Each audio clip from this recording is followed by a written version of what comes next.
Hi guys, and welcome to this week's video tutorial. This would be the next board on the deferred opposite direction cannons after playing the 3-step tiger. So without further ado, let us begin. Central cannon. Black develops his left flank. Red goes for p3+1 instead of r1 equals to 2, and black goes for the 3-step tiger. Red develops his left horse as a proper horse to strengthen the central file, and black goes for deferred opposite direction cannons. And since black had prevented the chariot from developing as a file chariot, red will develop the left chariot. Black will counter h2+3, and this would be the position of discussion for this board. Red will go for the 5-9 cannons earlier before playing R1+1, which was the topic of discussion in the previous board. Now, this is a much subtler counter, and whenever playing the 5-9 cannons, one major aspect would be to try to make the edge cannon a very useful and efficient piece, and that was usually done by attacking the pawn and attacking the enemy's pawn rank. Now, faced with this situation, there are two variations that were discussed in the book. The first would be p3+1, and the other would be r1+1. Now note that in this board, instead of playing the double-headed snake pawns, red would play the 5-9 cannons first, and he would not develop his chariot as a file chariot, also early in the game. So in variation A, black would counter with p3+1. Since you did not push p7+1, I would play p3+1. Then this will counter red's development of the horses. This wait-and-see approach is commonly seen in similar situations. And at this point in time, there are three different variations. The R8+4 would be suggested as the pace of the game will be slowed down. Red will try to find opportunities the main objective for this move was to create opportunities for the red cannon to attack the pawn later on, because usually black would offer a trade of chariots which red would be more than willing to trade. Now, if r1+1 were played at this point in time, because black had pushed the pawn, black would go for r8+4,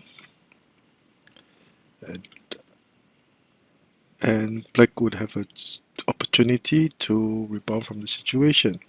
This cannon, now this would be something like the screenhouse defense opening system. The cannon will be able to move about and attack either the 3rd or 7th flank. Now, h3+4 would not be a good idea either, because again, the chariot had not been developed. Black would usually counter r1+1. Red would try to protect the horse, and this would r1 equals to 4 be played, and this would be one of the positions that was discussed in variation B, which will be explained later on. So in this variation A, we will be discussing r8+4, and of course, black would usually try to trade chariots to offset red's presence on the riverbank. After trading chariots, as mentioned earlier, red would now use his edge cannon to attack. Now this is quite a powerful piece, because if red played h2+3, red could play c9=7 to attack the elephant, and there's always the opportunity to attack this pawn to create pressure or pin black's pieces over here. Now, black would usually counter in this manner, because since the cannon had moved away, this horse would be an obvious target to attack. Now, h2+3 would be not a good idea, as mentioned earlier, because black's material is pinned and red would have an easier time ahead. The horse would not have many good intersections to move to, perhaps over here. So usually h7+9 is played by red to prevent black from pushing the pawn across the river. If he did, the elephant would capture the pawn. Black would then switch formations. Red would develop the chariot as a rank chariot, because obviously developing it as a file chariot would result in a loss of tempo. and black will now focus his attack on this flank with R1 equals to 8. Black will go for the edge horse, and red would have a slight advantage in this situation. And as I don't know, I cannot remember if I've mentioned in my earlier videos, 5-9 cannons opening systems involving the 5-9 cannons are usually much slower pace and more deliberate in their attacks, and this would often lead to very complicated situations. So red would have a slight advantage in variation A. Now in variation B, black would play R1+1 immediately. Now red would take the opportunity to move his horse to riverbank so that it will command a focal point. Now this is a slow but steadfast approach to the situation. R8+6 will not be a good idea because black would play R1 equals to 4 and retreat his cannon when red captures the pawn to attack the horse. The cannon will now be protecting. Red will then play perhaps R4+5 and then play R5 equals to C5 equals to 3 to attack the chariot. Red's rapid attack would not work, and instead black would be given a chance to improve his position. So that is why R8+6 is not advised. So H3+4 would be a slow but steadfast approach, threatening to play H4+6 or capture the pawn at this point in time. Black will usually counter with R1 equals to 4 to prevent H4+6 from happening.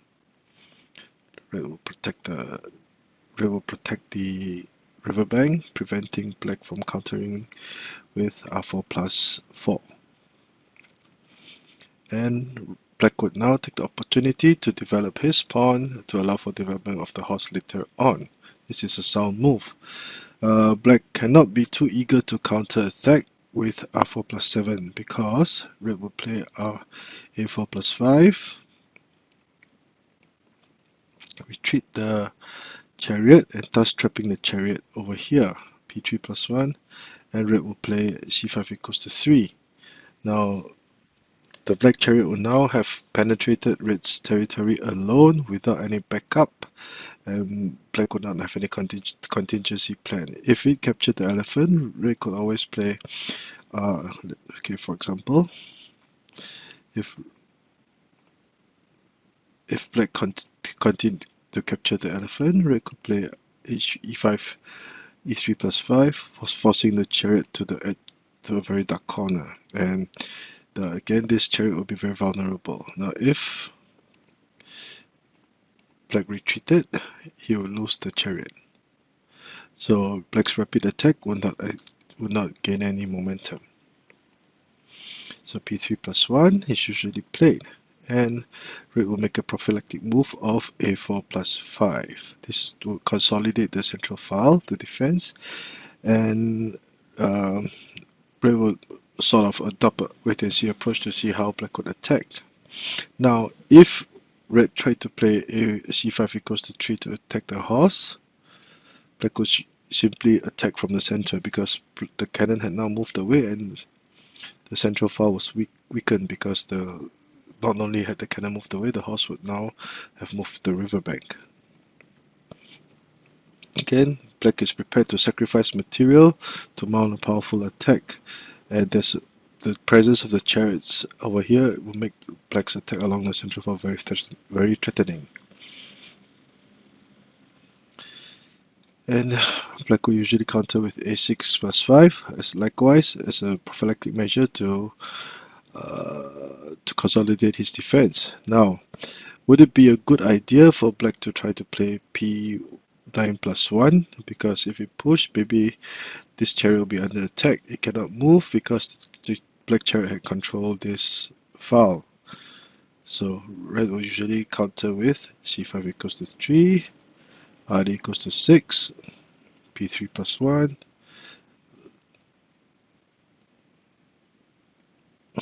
and red would have ample time to reconstruct his defense, and with e3 plus 5 and a4 plus 5, Red's chariot could be developed as a kingside chariot, and Black he will not have to worry about attacks along the edge file.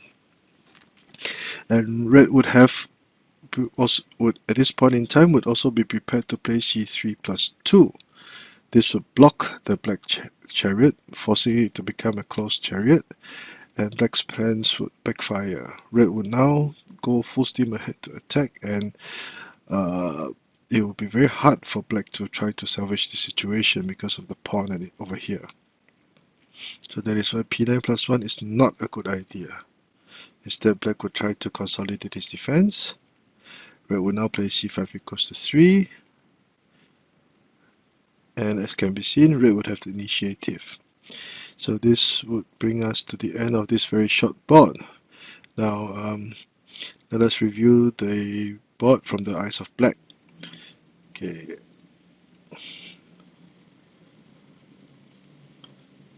Central cannon, 3-step tiger, deferred opposite direction cannons, and Red will go for the 5-9 cannons early on. This is very slow, slow but steadfast and very deliberate approach. Variation A, p3 plus 1.